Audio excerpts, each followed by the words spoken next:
Thank you so much for having me here. I'm Nishon Tandukar, and this presentation is mostly based off our work with building a lot of geoportals. And my personal journey when as I started mapping was in 2016. Uh, I'm not an active mapper, but wherever I go, if I see something missing on the OpenStreetMap, I like to digitize that and keep that map documented, because I feel maps are what store history, maps store history, maps also store and document all our details. So I work at Naxa, and we've been building a lot of server geoportals and geoprocessing engine, and one of them was a metric addressing system, which interestingly we talked about on room 2 in the morning today. And the results that we discussed was we digitized a lot of these roads in a lot of different municipalities in Nepal. So as of today, we've digitized almost 2,400 kilometers of road, and that was done in a semi-automated way. Some of it was AI, and then the reference image was used by digitizer to digitize those roads, right? So while doing that, there was always a question in my head. Uh, is the roads that were being digitized by us already present in the open data ecosystem? Are these roads available on, for example, OpenStreetMap? Or even if they are available, are these positionally accurate, right? And if they are not accurate, which areas are missing from the open data ecosystem? Because back home, we have a lot of open mapping culture. There's a lot of open street mapping mapathon that happens. There's a very collaborative culture. And a lot of mapathon that are organized during this humanitarian activations. There are a lot of contributors from back home who contribute to different areas in Southeast Asia, including Myanmar and Indonesia and so on. So I was really curious how the data quality would be back home. So this is just a highlight of few cities we've covered in the last few years. Each of them is a different municipality, and our process was mostly doing a high resolution drone survey. So we collected the high data and did a lot of foundational work of digitizing the road networks and including all the buildings. So some municipalities are small with few thousands buildings, and some are mid-size with 50, 60,000 buildings. But again, the road network is large, is 200 to 300 kilometers of average road network per municipality. And all of this road network which is digitized was made topologically correct, right? So that you could do downstream AppGIS analysis on top of it. So this is the area of interest that I will be talking about. It's a municipality. It's a semi-urban area which is next to the capital city of Kathmandu. The roads and buildings have been digitized on the screen, and then a lot of the metric addressing generation work has already been done in this particular area. So now, to actually start looking at how I could find the rows that were omitted, there was like two general questions. One was which exactly road segments were missing, right? And the second was which areas needed to be focused. So the approach was first, let's find out the line strings that were present in the municipal data but were missing in the OpenStreetMap data. So that process was done by incrementally buffering the road network data of the municipality and checking if the data from the OpenStreetMap was inside that polygon or not. And again, the other way was to find out the hotspot areas which had positionally weak map. That means like the road network, the geometry of the road network had a huge gap, right? They were not positionally similar. And there was also another score that was calculated, which meant calculating are there areas which do not have roads in OpenStreetMap data, but the road are present in the municipal data. So the difference between OpenStreetMap and municipality being the core problem statement and motivation of the overall study. So to start with the results, On the right is the overall boundary of the municipality, and all the pink dots or the pink lines are the road segments that are not present in OpenStreetMap. So these were present in the official municipality record data, but were missing in the official OpenStreetMap data. This is another screenshot, and a common problem which was you can see also on the screen is like wherever there's a dense cluster of buildings, right? These are dense urban areas. There isn't a proper town planning happening, and that meant these roads were commonly occluded by tall buildings or tree canopies or any other obstruction. So that meant these were not visible in a good way in satellite imagery. So that meant the digitizer were not able to digitize them, and hence they are missing in the OpenStreetMap data. Again, here's another example of whole road segments missing from the OpenStreetMap data. We can see the building footprints are digitized, but there's not a way to how to reach them. So this is a very common problem that happens in voluntary contributed data. So again, that is this is another visual of the same missing segments on satellite imagery. As you can see, the quality of the satellite imagery is a common problem, but again, there's a lot of occlusion shadows which really prevents these mappers to do remotely mapping on this area. And again, another challenge we frequently face is like, why don't you just go on the field and map these areas, right? There's always an option because there are already a lot of mappers present in the area. But the problem is these are like urban canyons, right? There's tall buildings everywhere. So even if you record with a typical smartphone, there would always be an offset of GPS data, which you'd have to probably manually correct. So that hasn't been really done, and that certainly means data like these are still missing in OpenStreetMap. Like I mentioned earlier, the first process of identifying these gaps is very straightforward. It was started with considering 3 different buffering thresholds, 2 meters, 5 meters, and 10 meters, and checking if the buffer created by the municipality road data add the lines from the OSM data inside of it or not. So with considering 3 different thresholds, I think we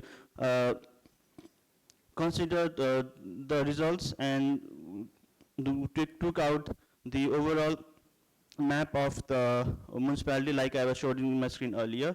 Then again, one big problem we had while doing this study was we wanted to we want the open data and map to be accurate, right? That's the end goal of the overall data collection process. But again, the road network from the municipality is not open source. It's the data we had the chance to collect, we had the chance to research upon, but it's not available openly to every other vendor or every other person that has interest in this data. So that raised the second question of what if there could be a way of showing some hotspot areas so that we can direct the effort of open mappers to focus on that particular areas.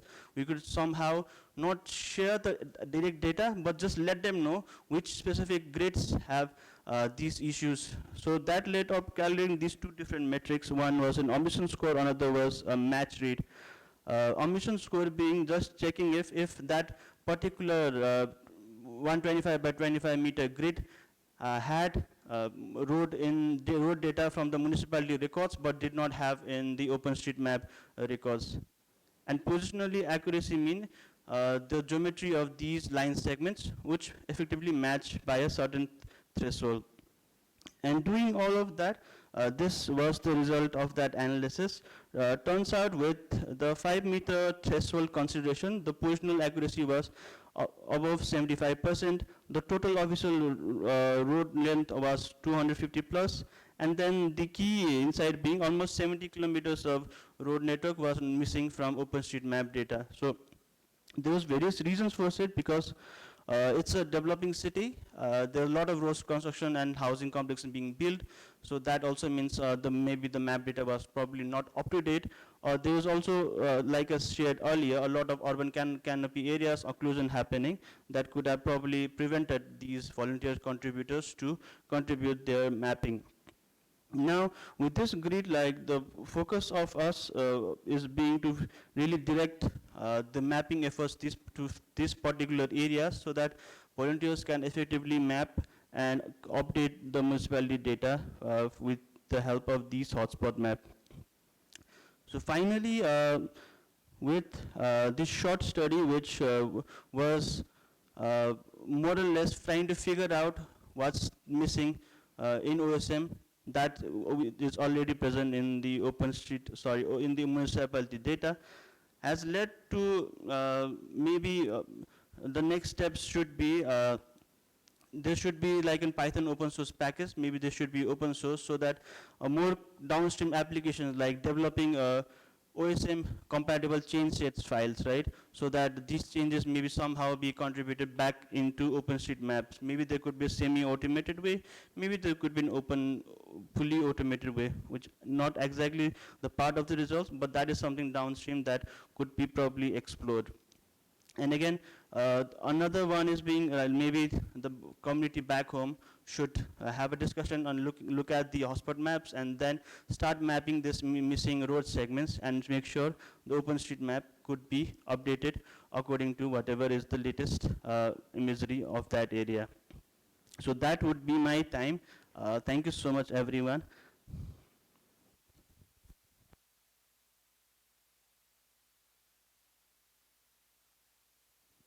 Thank you, Nishon, for this interesting presentation. Actually, yesterday I was in a talk, and this was one of the challenges, also in India, up north, for especially in medical emergencies. So somebody was saying that roads that are missing, it's very critical. So it's not only in Nepal, it's definitely here also a problem. But before we talk further on this thing, are there any questions from the audience?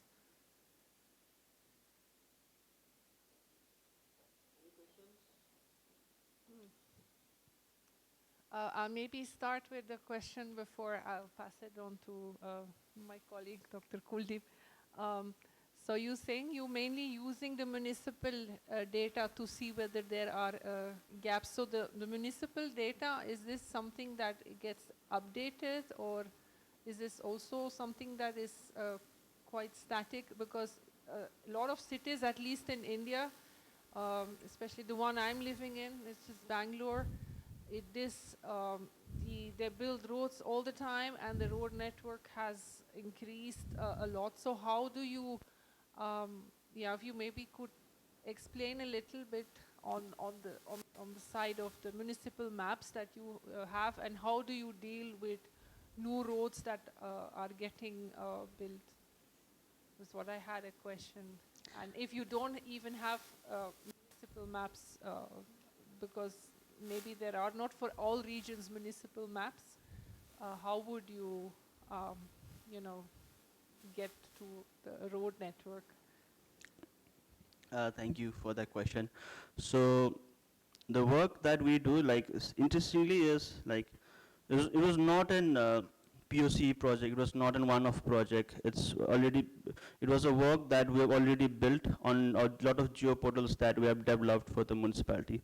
So this video recording is of a metric-based addressing system that we have developed for deployed and deployed for at least 7 municipalities back home in Nepal, right? So one interesting few features that it has is like, one, it generates unique unique house at property addresses for all the buildings in the municipality, right? So that's there, and that is based on road network. So the address is related to the road network. So if this building has to give an address, we would look at the nearest junction that would be somewhere on the highway, right? And then it would calculate by meters how far is this particular entrance from that building.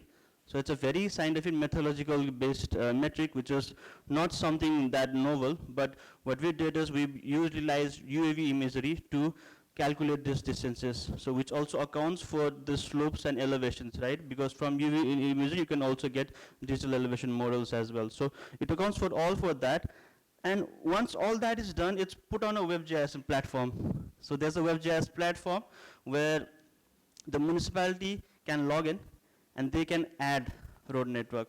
So we've done the foundational work of deciding almost what is current. So now you can just continue extending the road. You can just edit the geometry. If there's a new road construction, you can just add that new road. You can write its name. And also if there's a new building construction, that can also be added. But that part I think wasn't covered in my presentation today, and I would like to lastly add, like, all of these is very important to be added in the municipal policy, right? It just needs to be institutionalized, otherwise this is just lost. All the memory is just lost, it's just not on the project that just happens to be active at this moment. So one work we do at Naxa is really facilitate these integration and installation of these systems, and one goal of this metric system is usually installing a metal number plate on each house of the municipality. So the system generates these number plates designs, you can print them, and then the municipality through another vendors or whichever is the best fitting vendor install these number plates. And then again, whenever there's a person that visits the ward or the municipality office with a new request of they have to pay the taxes, they have to renew the XYZ, the certification, municipality can always ask for, okay, which particular building are you from, and then which if your building has been added in the system as or not, and then issue them a paper address. And later, when there is again certain resources available for the municipality, they continue to install these metal number plates. So there's a system, and there's also process in place, and we work at facilitating end-to-end, like from acquiring drone imagery, from digitizing their records, also integrating their road data, and if they do not have anything, then digitizing and creating them, then calculating all these metric-based addresses as well. Then once everything is done, also allowing them to manage this installation of these number plates through the platform. So it's an end-to-end platform, and this particular presentation is just a one of tangent of thought of saying, okay, what are the actual differences, right? Why is this data not open, and how much of this data could potentially be open? Thank you. Hi, thank you for the presentation. I think this work is very important, as Alan says. I think ground level it is very important. So I have, if I understand correctly, so there are two parts of it, right? One is to understand the incompleteness of OpenStreetMap and then correct it, right? So first part is identifying and second part is to make it complete, basically, right? So my question is from a different angle. So basically we are using these municipal maps as a reference, correct? To understand, okay? So did you encounter any occasion or anything where you saw that the road network on the municipal maps are actually not matching with the actual, road network that you see? Not like whole entire map, but at least are there any couple of instances you came across? And because why, I will tell you the motivation, because we are using that as a baseline to compare and compute the error, right? Omission error and those kind of things. So yeah, so that is one question. And if those cases you encountered, how did you, what was your approach to, overcome those problems? Thank you so much for your question. That is a very common problem. I think that's a common problem with any kind of data. There's always needs to be some kind of quality control to make sure when we start the processing, the outputs are also not affected by the lack of quality of the data. So on our case, since we were involved in end-to-end, so we were the vendor, we acquired the data, acquired the high resolution image. So we were the vendor, then we digitize the road network, and then we were the vendor, we continue to quality control. So the different versions of the data after each assessment of quality, right? So I think right now up to it's like version 20 for the at least road network data.